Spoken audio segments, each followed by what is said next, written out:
Maya's sickle cell disease. Case study number 2.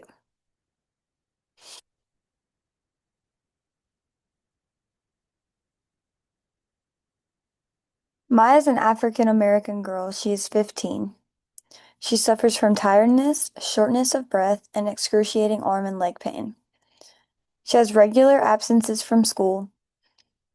Blood tests reveal low red blood cells and HbS. HbS homozygotes. Maya's a 15-year-old African American girl, suffers from exhaustion, shortness of breath, and intense pain episodes. She frequently misses school due to her symptoms. She has anemia and sickle hemoglobin, HbS, according to tests.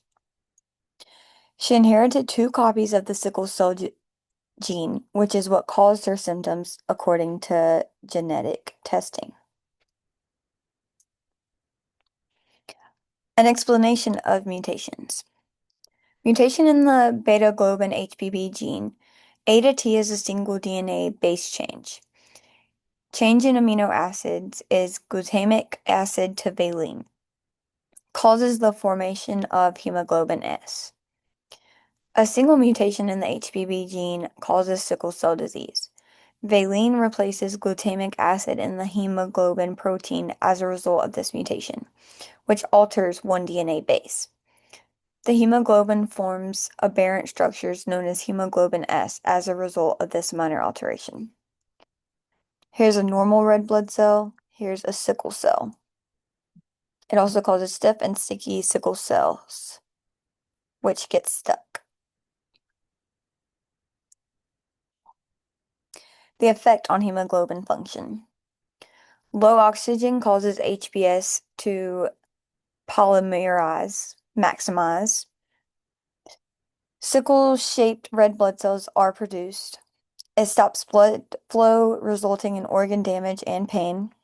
Reduced lifespan of red blood cells, resulting in anemia.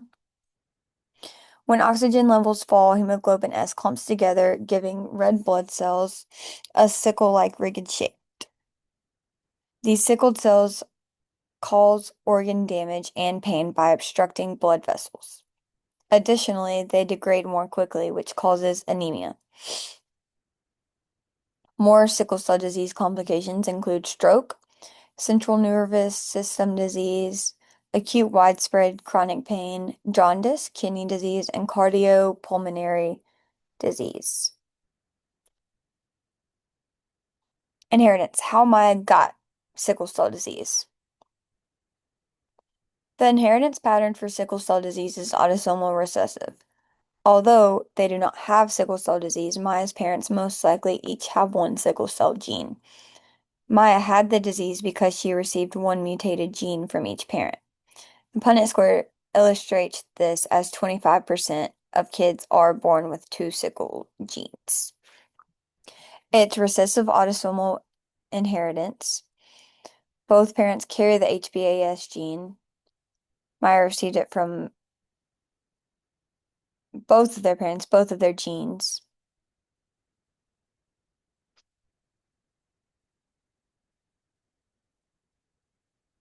Population genetics, why HbS persist. The HbS allele persists in certain populations because carriers for HbA or HbS have a survival advantage against malaria. In malaria endemic regions, such as parts of Africa, the Middle East, and India, carriers are less likely to develop severe malaria. Because carriers have some protection against malaria, the HbS allele is still prevalent in regions where the disease is or was common. This benefit contributes to the explanation of why some populations continue to carry the dangerous sickle cell gene. Natural selection maintains the frequency of the HbS allele. Heterozygotes are resistant to malaria. It affects approximately 100,000 Americans in the U.S.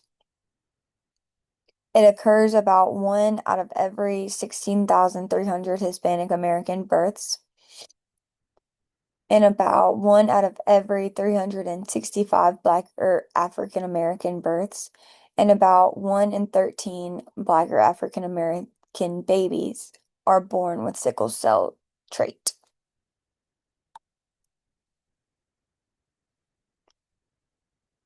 Symptom management and current treatments. NSAIDs and opioids for pain relief. Fetal hemoglobin is increased by hydroxyurea. Transfusions of blood avoid complications. Potential treatments include gene therapy and bone marrow transplantation. Symptom management and averting complications are the main goals of treatment. Medication is used to manage pain because hydroxyurea increases fetal hemoglobin, which doesn't sickle. It helps prevent it.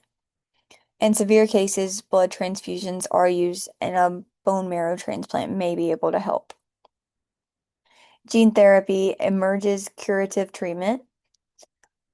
Antibiotics, penicillin for children, vaccinations, folic acid, making sure you're hydrated are all ways to treat the symptoms. Blood transfusions prevent strokes and treat anemia.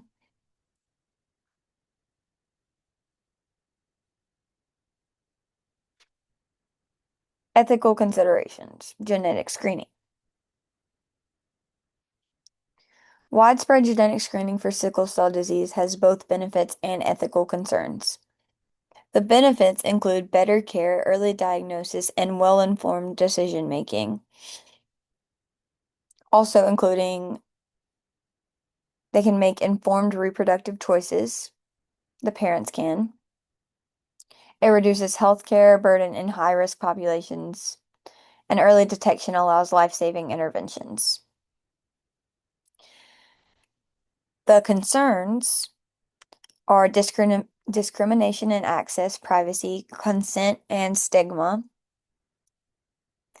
Reproductive pressure on carriers regarding marriage or family planning, and unequal access to screening and treatment resources. Screening should be paired with counseling, strong privacy protections, and equitable healthcare access. In high-risk groups, genetic screening can support reproductive choices and aid in early diagnosis and treatment. To prevent harm, however, ethical concerns like stigma, privacy, and fair access must be carefully taken into account. Reflection and takeaways. Results are improved by the early diagnosis of sickle cell disease. Persistence of sickle cells is associated with protection against malaria. In screening programs, they strike a balance between ethics and benefits. Maya's story emphasizes how crucial it is to comprehend population dynamics, genetics, and inheritance. Although early diagnosis can save lives, screening programs must take ethical considerations into account to guarantee that everyone is treated fairly. Studying sickle cell disease has helped me understand not only the science behind the condition, but also the human experience of those who live it. Learning how a single mutation can cause such widespread effects across the body showed me how fragile and yet complex human biology really is. It's crazy the way sickle cell disease impacts daily life, including constant pain, episodes, fatigue, and the need for ongoing medical care. Behind every person suffering from sickle cell disease is really just a real person, either a child or a young adult who has to figure out how to live real life between school, friendships, family, while also managing a chronic illness. And some of us may never know like who we're around. Even when parents don't have the disease, carrying the trait can unexpectedly affect their children. This highlights the importance of awareness, genetic counseling, and early screening. Studying this condition has given me a deeper appreciation for the importance of research, compassion, and patient care, and the need for better treatments and cures. It has also encouraged me to think crucially about the social and ethical responsibilities we have when applying science to real-world health problems.